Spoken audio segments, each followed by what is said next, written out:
Muy buenas programadores, en este día vamos a ver algunos conceptos elementales de la codificación en lenguajes informáticos.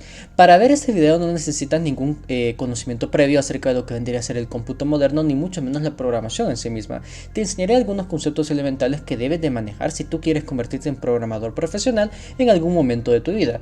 Quiero aclararte que para ser programador y trabajar de esto no necesitas un título universitario. Sin embargo, sí es recomendable tener alguno porque nosotros conocemos cómo funciona pues prácticamente toda la burocracia y debemos siempre validar los conocimientos que hemos adquirido. Por lo tanto, te exhorto a que siempre practiques, y si quieres estudiar ingeniería en sistemas, ingeniería informática o ingeniería en software, que al final vendría a ser lo mismo pero con diferentes nombres, te exhorto también a pues que seas autodidacta en este ámbito. Muy bien, reitero de que esto no necesitas ningún conocimiento previo y lo haré más que todo como una... Para mí es un entretenimiento bastante agradable poder enseñarte, y además pues si en algún momento decido formalizar un curso para principiantes, me va a servir este mini experimento para poder visualizar qué tema debo de tocar. Ok, vamos a comenzar con lo básico. ¿Qué es programar? Programar, en su definición más básica, sin meternos a conceptos técnicos, vendría a ser la solución de problemas que requieren de algún tipo de cómputo mediante lenguajes informáticos. Los lenguajes informáticos se definen a su vez como lenguajes que no pertenecen a la comunicación humana, pero que sí son capaces de entender los famosos autómatas. Un autómata vendría a ser la representación de una máquina que es capaz, como bien dice su nombre, de automatizar un proceso, el cual este proceso pues va a requerir de un conjunto de operaciones aritmético y lógicas para llegar a un resultado. A ese resultado se le conoce como información. Ahora, la información en el concepto de electrónica digital siempre se toma de la mano con el concepto de cuantificación, y es que el cómputo consiste en eso, en cuantificar una serie de procesos de manera automática, y también consiste en el almacenamiento de la información. Esto dio lugar prácticamente a lo que vendría a ser próximamente la arquitectura de von Neumann para los actuales microprocesadores, y también pues esto se acompaña con lo que vendría a ser el tipo de estructuras algebraicas booleanas.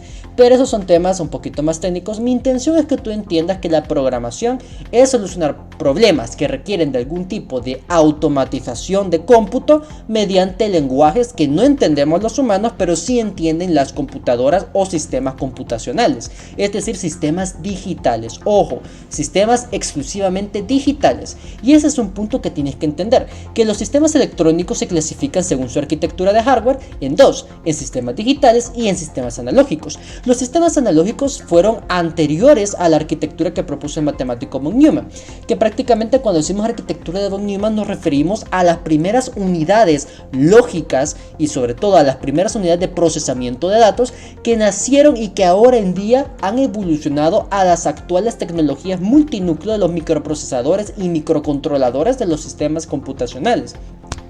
Prácticamente hacemos alusión a de que los lenguajes informáticos únicamente son un medio, una vía para que el programador, o sea tú, puedas darle instrucciones de manera secuencial a la computadora para que ésta resuelva algo.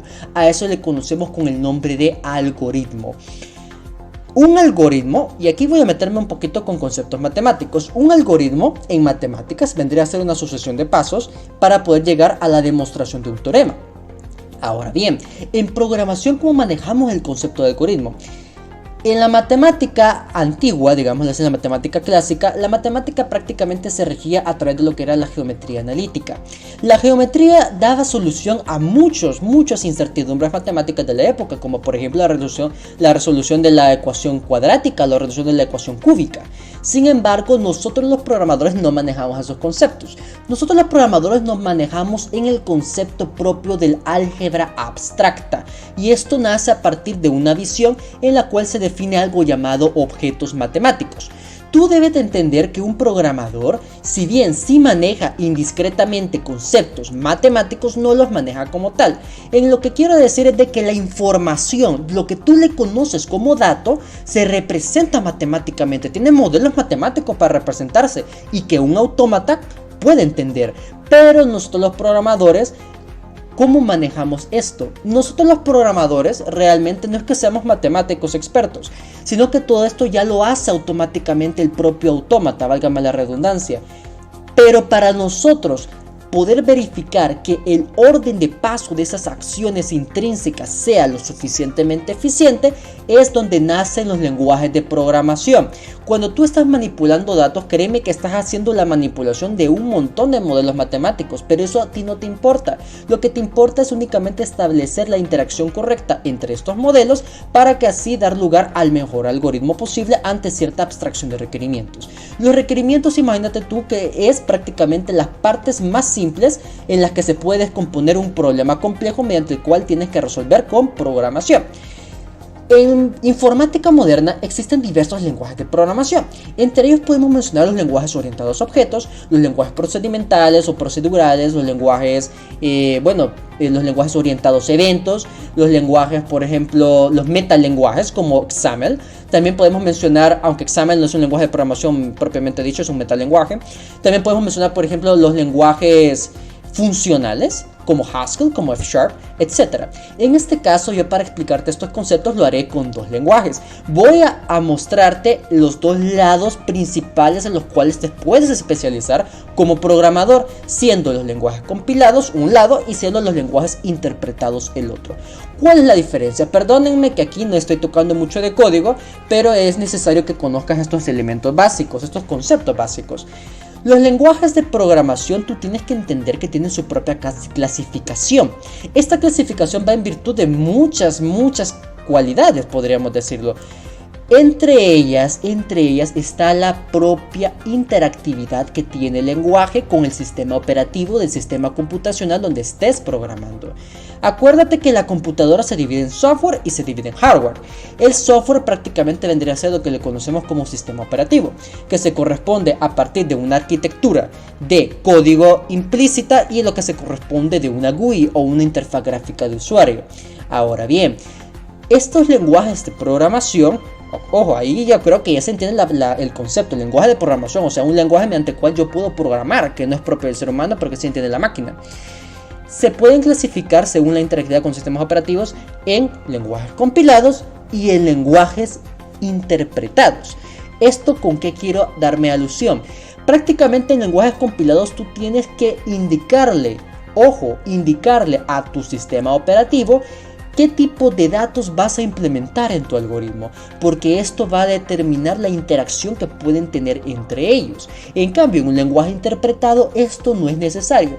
Tú, si vas a hacer una operación aritmética como por ejemplo una suma, tú no necesitas indicarle al lenguaje interpretado si vas a sumar dos números enteros, si vas a sumar dos números decimales, si vas a sumar dos números negativos. No necesitas especificarlo, porque ya el propio intérprete, ojo con esa palabra, el propio intérprete sabe e infiere qué tipo de elemento estás operando en ese momento. A eso se le conoce como mecanografía Pato o doctyping. Y los lenguajes compilados, por otro lado, sí necesitan que, si por ejemplo si te piden crear un programa en el cual vayas a sumar dos números y el programa te devuelva el resultado de estos dos números ingresados por el usuario, necesitas indicarles esos dos números que son números enteros positivos, son números enteros negativos, son números decimales, son números flotantes, que también es otra categoría en programación, etc, etc, etc. Una vez has entendido eso, vamos a entrar de lleno, como bien digo, con C#, porque para mí C# realmente es un lenguaje que yo recomiendo muchísimo para empezar a programar, ya que su sintaxis es bastante intuitiva y de verdad que es bastante cómodo. Vamos a empezar a ver un concepto elemental que vas a escuchar en todos los cursos de programación, y es sobre qué es una variable. Una variable prácticamente vendría a ser la representación de un contenedor, que este contenedor va a guardar información en su interior. Eso es la definición más elemental que te pueden brindar para que tú entiendas el concepto de variable. Vamos a declarar una variable en el lenguaje de programación C#. Para tú declarar una variable, como estamos en C#, es un lenguaje compilado, quiere decir que tú tienes que indicarle el tipo de datos que vas a estar manejando.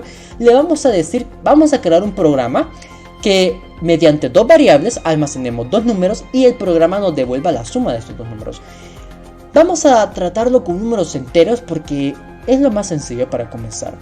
Para tú indicarle a tu máquina que vas a estar manejando dos datos de tipo entero, numérico entero, existe una palabra reservada que se llama integer.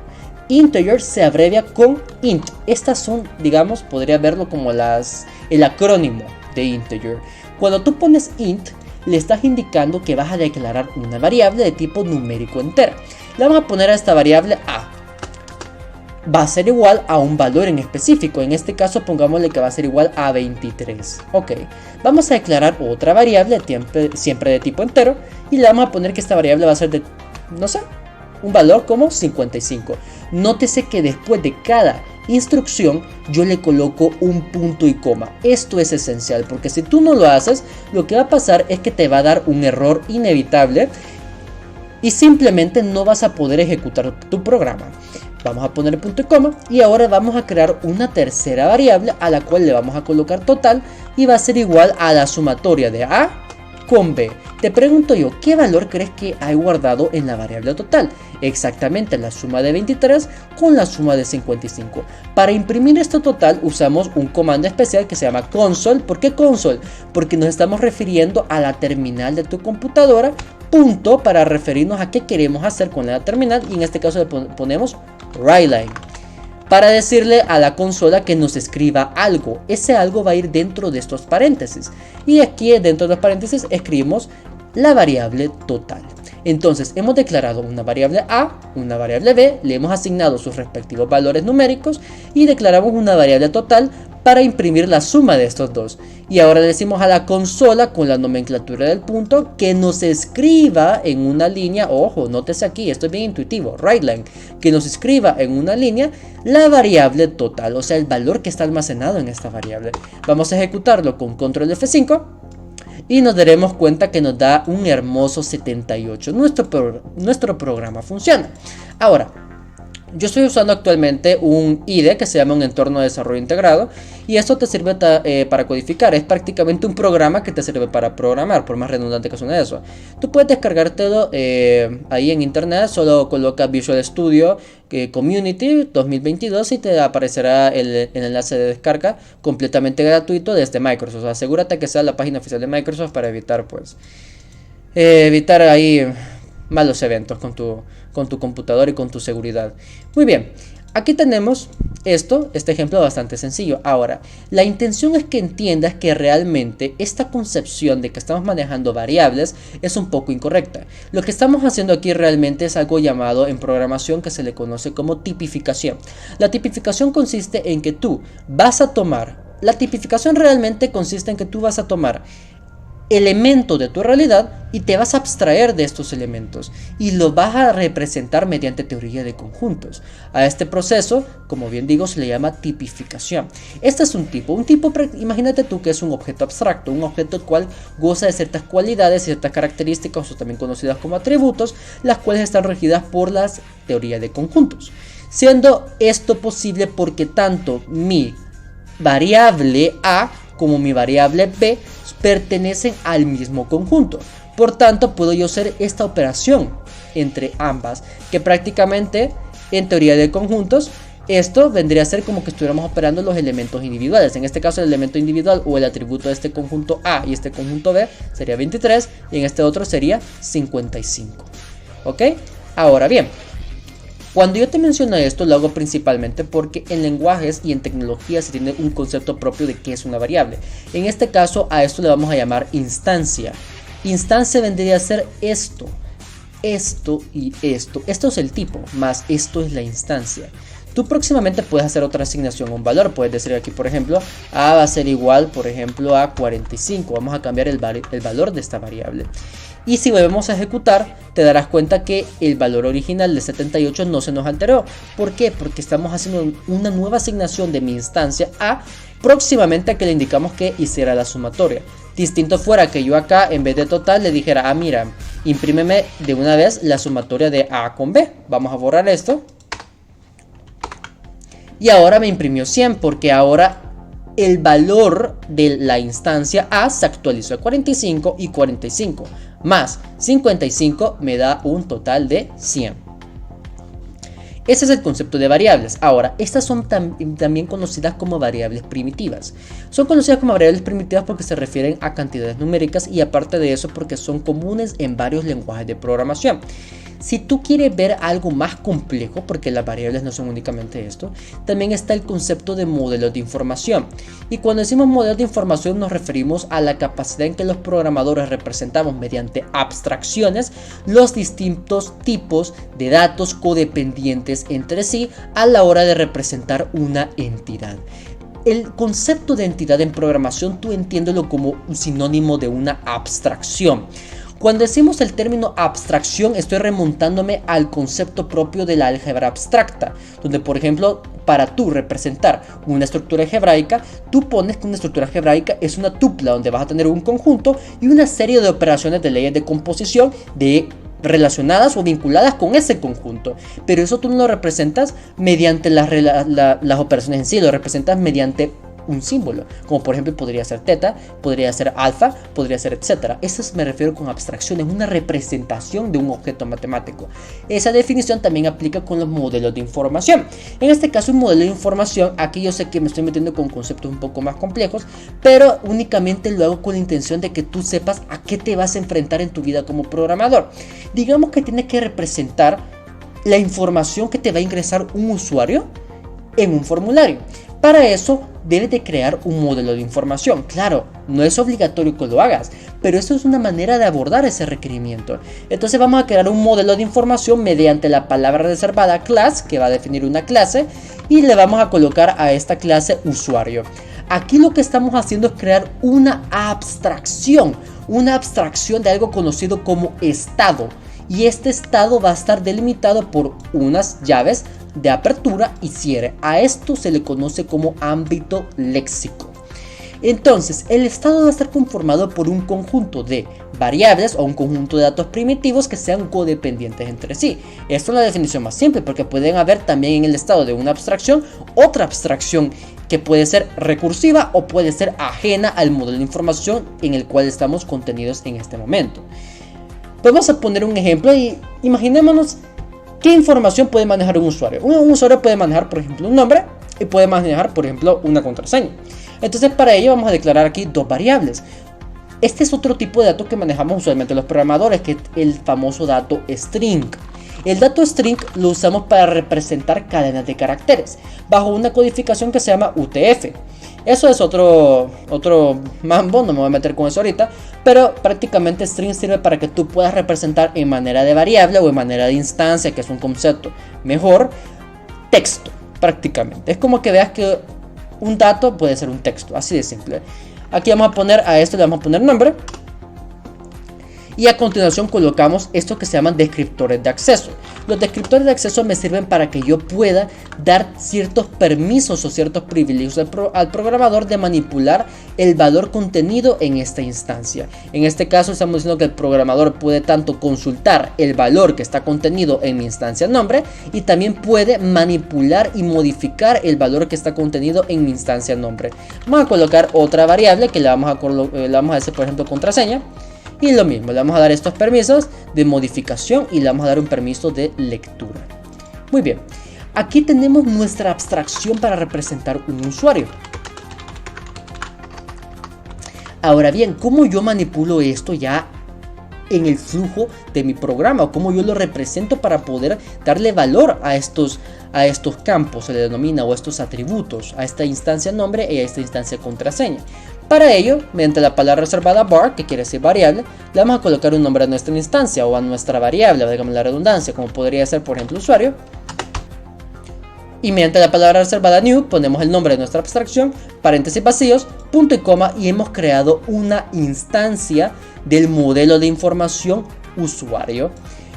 Para que tú entiendas mejor esto, te recomiendo leer también sobre teoría de la computabilidad, donde se explica bien el concepto de lo que es una instancia.